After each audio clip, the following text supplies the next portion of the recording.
नमस्ते बच्चों, मैं Tripti Sangani Saraswati group of education channel, जो आपकी एजुकेशन चैनल है, उसमें आप सभी का स्वागत करती हूँ।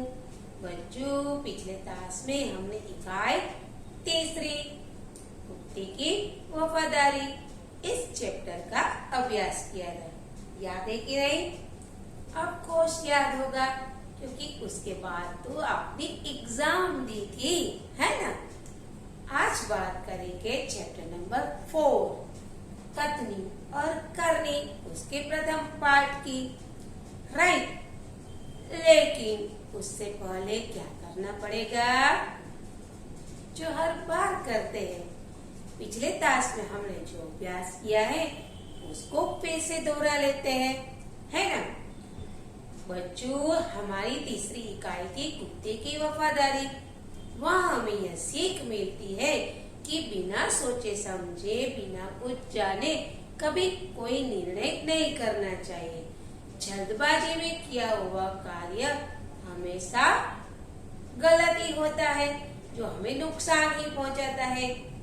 हमने देखा था कि लाखा बंजारा लाखों का व्यापार करता था, इसीलिए तो उसका नाम लाखा बंजारा पड़ा था। वह एक जगह से दूसरी जगह सामान ले जाने और लाने का काम करता था। उसके पास ऊंट था जिस पर वो सामान लाद कर ले जाता। उसने एक वफादार कुत्ता पाल रखा था जो उसके पड़ाव की अच्छे से रक्षा करता। उसकी वफादारी से लाखा बंजारा बहुत खुश था, है ना। एक दिन क्या होता है, याद कीजिए। यस, लाखा बंजारा व्यापार में मार खा जाता है, उसे नुकसान होता है। इसीलिए वो किसी धनिक सेठ के पास पैसे उधारी पर लेने के लिए जाता है। तब सेठ उसे गिरवी रखने के लिए कुछ मांगते हैं, लेकिन बंजारे के पास तो कुछ भी नहीं था।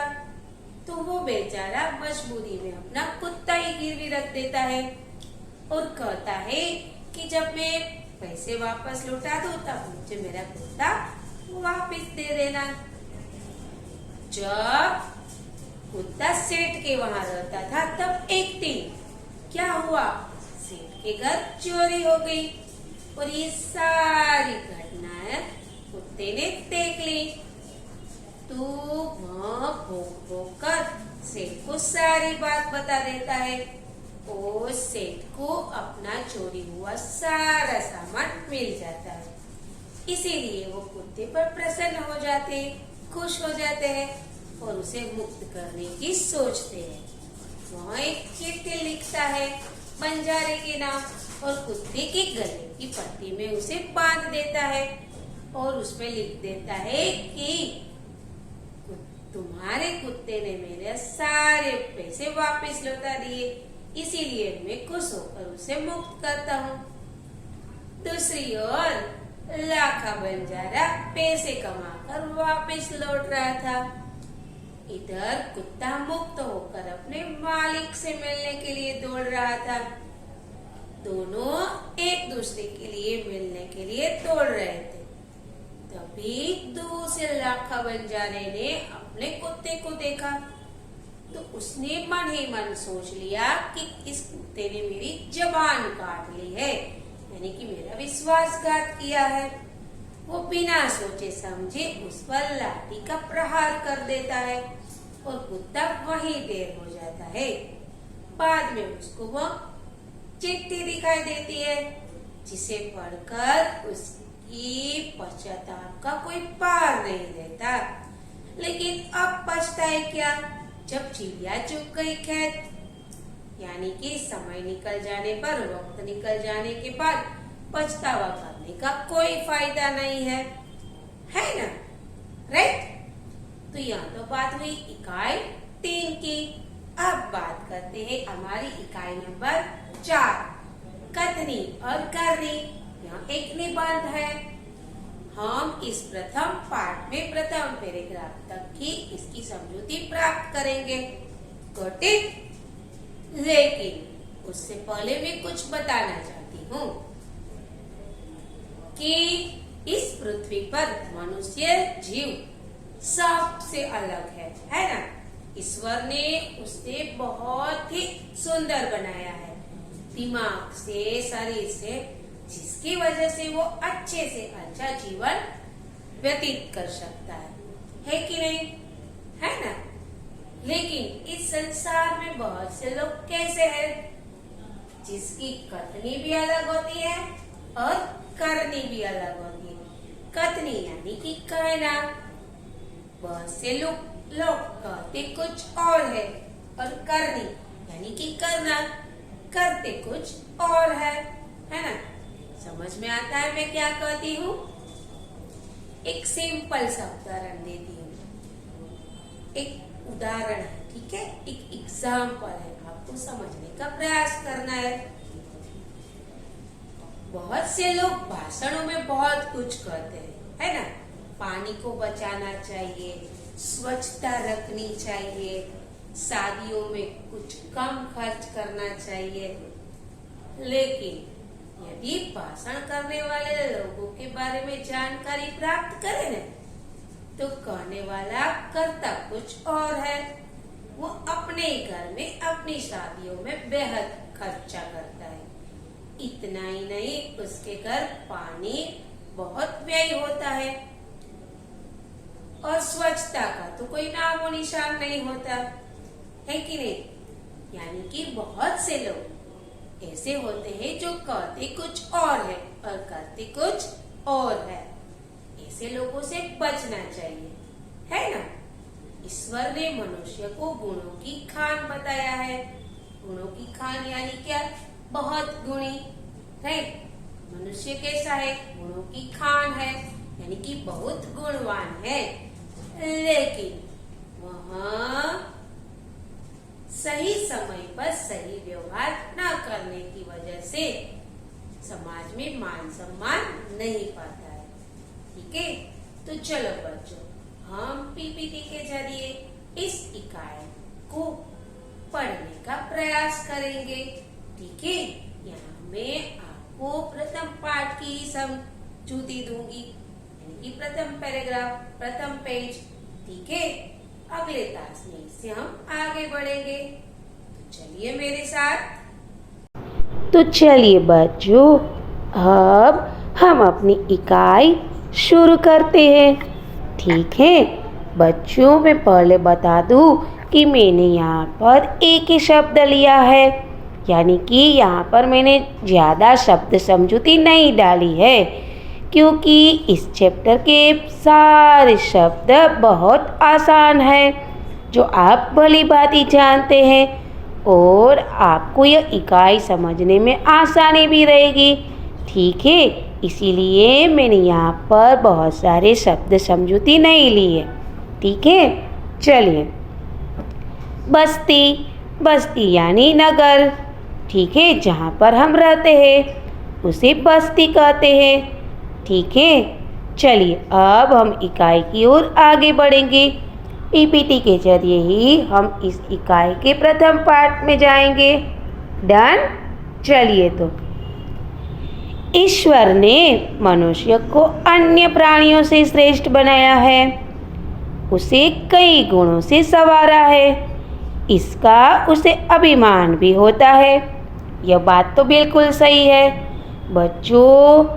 हम यह बात भली भांति जानते हैं कि इस पृथ्वी पर बहुत सारे जीव हैं, बहुत सारे प्राणी हैं, लेकिन उन सभी प्राणियों में मनुष्य कुछ अलग ही है।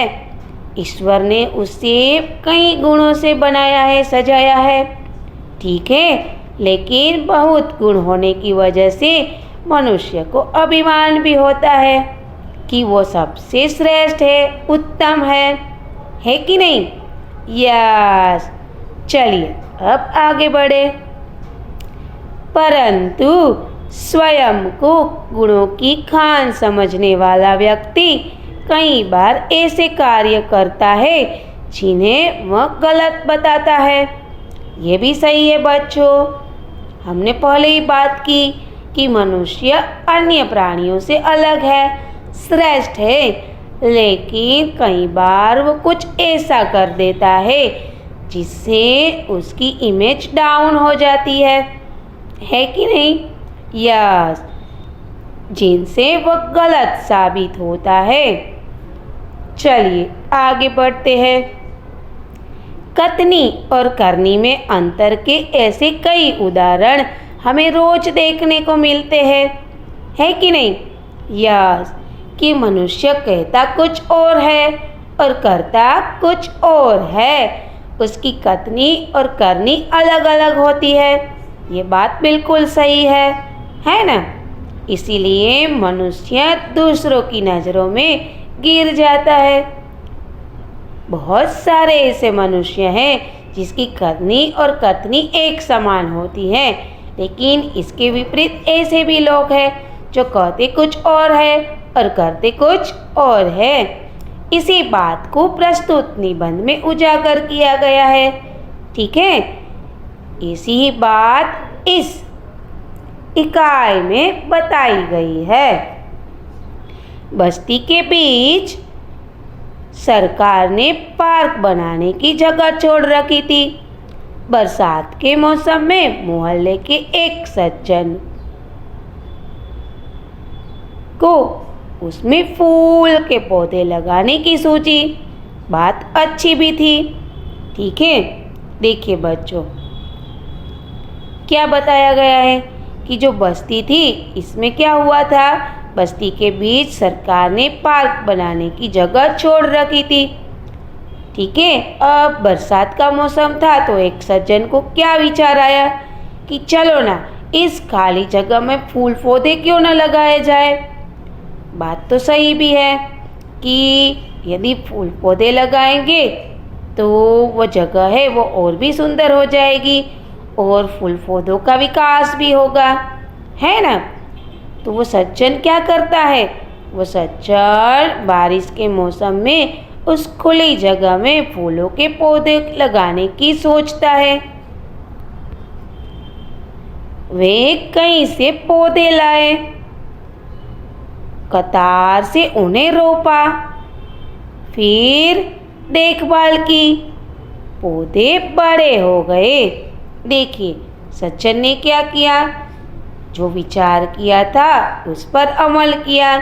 वो कहीं से पौधे ले आया और जो खाली जगह थी उसमें कतार से यानी लाइन से सभी पौधे वहाँ पर लगा दिए।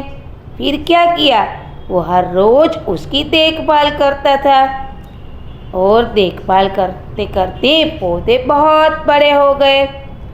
ये बात भी सही है बच्चों, यदि हम किसी पौधे को लगाते हैं तो उसकी देखभाल करने की जिम्मेदारी भी लेनी चाहिए। ये ध्यान भी रखना चाहिए कि हमें उसको ग्रो करना है, उसको बढ़ाना है कि नहीं? ठीक है, केवल पौधे लगा देने से बात नहीं बनती, लेकिन उसकी देखभाल भी करनी पड़ती है, उसका ध्यान भी रखना पड़ता है। चलिए आगे देखते हैं। फूल सबको अच्छे लगते हैं।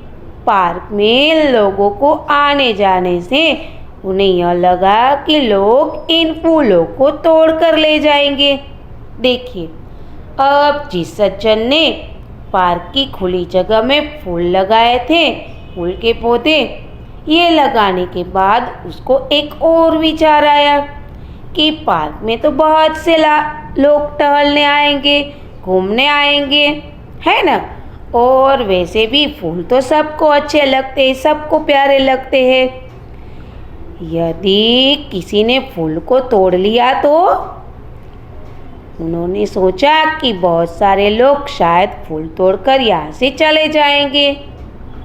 ये भी बात सही है कि बहुत सारे बच्चे आ गए और फूल उसे पसंद आ गए तो क्या कर देंगे बच्चे, फूल को तोड़ देंगे और तोड़ कर ले जाएंगे।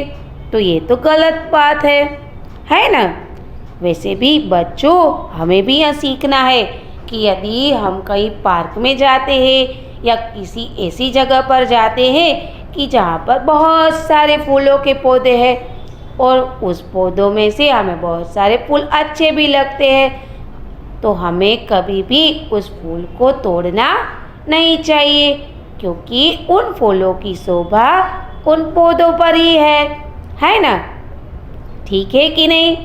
चलिए आगे बढ़ते हैं। कुछ दिनों बाद फूल खिलने लगे, पार्क अच्छा लगने लगा। मोहल्ले के लोग सुबह शाम पार्क में टहलने लगे। ठीक है, अब मैंने पहले ही बता दिया बच्चों कि केवल पौधे लगा देने से कुछ नहीं होता है, उसकी देखभाल भी इतनी ज़रूरी होती है।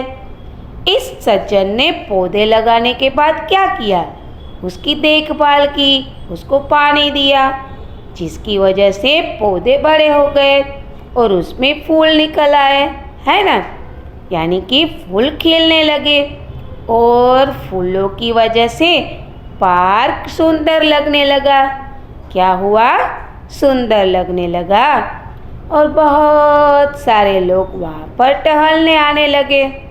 ठीक है, जब सब लोग टहलने आएंगे तो क्या करेंगे? सब लोग इस पौधों के देखेंगे और पौधों को देखकर उन्हें अच्छा भी लगेगा, उसको खुशी भी महसूस होगी, फूलों की खुशबू चारों ओर भी फैलेगी, तो वहाँ का वातावरण भी और सुंदर हो जाएगा, है ना? चले आगे देखते हैं। उन्होंने एक तख्ती के ऊपर यह लिखकर टांग दिया कि फूल तोड़ना मना है। देखो, उस सज्जन को जो जो विचार आता है उस अनुसार वो कार्य करता है। उसने सोचा कि पार्क में तो बहुत से लोग आ रहे हैं, शायद हो सकता है कि उसमें बहुत सारे लोग फूल तोड़कर चले जाए। तो उन्होंने क्या किया? एक बड़ी सी तख्ती बनाई और उस तख्ती पर लिख दिया कि फूल तोड़ना मना है और पार्क के बीचों बीच उस तख्ती को टांग दिया, जिससे वहाँ पर टहलने आने वाले लोग क्या करें? उसे ध्यान से देखें, पढ़े और उसके अनुसार आचरण करें, है ना? देखो बच्चों, बहुत सारी जगह पर बहुत सारी तख्तियाँ होती है या तो बहुत सारी सूचनाएं लिखी होती है ना? पता है कि नहीं? हम कई जगह पर जाते हैं, है ना? जैसे कि धूम्रपान करना मना है, शांति बनाए रखें, ठीक है, कतार में खड़े रहिए, है कि नहीं? ये बहुत सारी सूचनाएं लिखी होती है। तो यहाँ पर भी यह तख्ती लगी हुई है कि फूल तोड़ना मना है, जिससे क्या होगा? सब लोग आते जाते उनको देखेंगे और समझेंगे कि यहाँ के फूल पौधों को तोड़ना मना है। अब आगे देखिए। पर मजे की बात तो तब सामने आई जब लोगों ने तख्ती लगाने वाले सज्जन को बड़े बड़े सवेरे जल्दी जल्दी फूल तोड़ते देखा। क्या हुआ? जिस सज्जन ने तख्ती लगाई थी वही सज्जन क्या कर रहे थे? वही सज्जन सुबह सुबह जल्दी जल्दी में फूल तोड़ रहे थे। ठीक है, वे अपनी शर्म मिटाने के लिए बोली, पूजा के लिए फूल तोड़ रहा हूँ। देखो, जब किसी इंसान ने उसे देखा फूल तोड़ते हुए तो वो अपनी शर्म मिटाने के लिए क्या कहते हैं कि यह फूल तो मैं पूजा के लिए तोड़ रहा हूँ। तो बच्चों, हम इस प्रथम पाठ के अंदर यहाँ तक की अभ्यास करेंगे। देखा बच्चों, इस सज्जन की कथनी और करनी में कितना अंतर है। उसने खुद यह तख्ती लगाई कि फूल तोड़ना मना है, लेकिन वही सज्जन बाद में क्या करते पकड़ाई दिए? फूल तोड़ते हुए। और फिर जब वो पकड़े जाते हैं तब अपनी शर्म मिटाने के लिए क्या कहते हैं कि यह तो मैं पूजा के लिए तोड़ रहा हूँ। ठीक है, चलो बच्चों अब आगे बढ़ते हैं। तो देखा बच्चों आपने कि लोग कहते कुछ और है और करते कुछ और है। लोगों की करनी और करनी में बहुत ही अंतर देखने को मिलता है और ऐसे तो इस संसार में बहुत सारे उदाहरण मिल जाएंगे। अभी मैंने आपको पहले ही एग्जाम्पल दिया था कि लोग कहते कुछ और है और करते कुछ और है। यहाँ भी एक सज्जन ने कुछ ऐसा ही किया, है ना। क्या किया, उन्होंने देखा कि पार्क में जगह है, तो वो क्या करते हैं, बहुत सारे फूलों के पौधे लगाते हैं। कुछ वक्त के बाद वहां पर फूल भी निकल आते हैं। तो वो सज्जन सोचते हैं कि पार्क में तो बहुत से लोग टहलने आते हैं, हो सकता है इसमें बहुत से लोग फूल को चूट ले, यानी कि तोड़ दे। इससे बेहतर है कि मैं वहां पर एक तख्ती लगा दूं। वो वहां पर एक तख्ती लगा देते हैं कि फूल तोड़ना मना है। लेकिन बाद में वही सज्जन वहां से फूल तोड़ रहे थे। जब उसकी चोरी पकड़ी जाती है तो वो क्या करते हैं, वो कहते हैं कि मैं पूजा के लिए फूल तोड़ रहा हूँ, है ना। तो बच्चों, हमें यहाँ पर इस पहले ही चित्र में, पहले ही पैराग्राफ में, यानी कि ये पहला जो एग्जाम्पल दिया है उसमें ही हमें ये समझ में आ जाता है कि जीवन में मनुष्य कहता कुछ और है और करता कुछ और है। देखो, मनुष्य को गुणों की खान बताया गया है। वो चाहे तो वो बहुत सारा मान सम्मान पा सकता है, लेकिन बहुत से लोग अच्छे होते हैं, जो कहते हैं वही करते हैं। लेकिन ऐसे लोग भी समाज में पाए जाते हैं जो कहते कुछ और है और करते कुछ और है ना। तो बच्चों, इस तास में हम यहाँ तक ही पढ़ाई करेंगे। अगले तास में अलग अलग और उदाहरण देखेंगे जो आपकी इकाई में दिए गए हैं और उसे समझने का प्रयास भी करेंगे, है ना। इस तास के बाद आपको एक वर्कशीट दी जाएगी। आपको क्या करना है, उस वर्कशीट को आपकी बुक के अंदर गुड हैंड राइटिंग के साथ दिनांक, विषय, चैप्टर नंबर, चैप्टर का नाम लिखकर कंप्लीट करना है। साथ में पढ़ाई भी करनी है, इसे समझने का प्रयास भी करना है, ठीक है। अगले तास में फिर मुलाकात करेंगे, इसी चैप्टर के साथ आगे बढ़ेंगे। तब तक के लिए अलविदा, बाय बाय, धन्यवाद।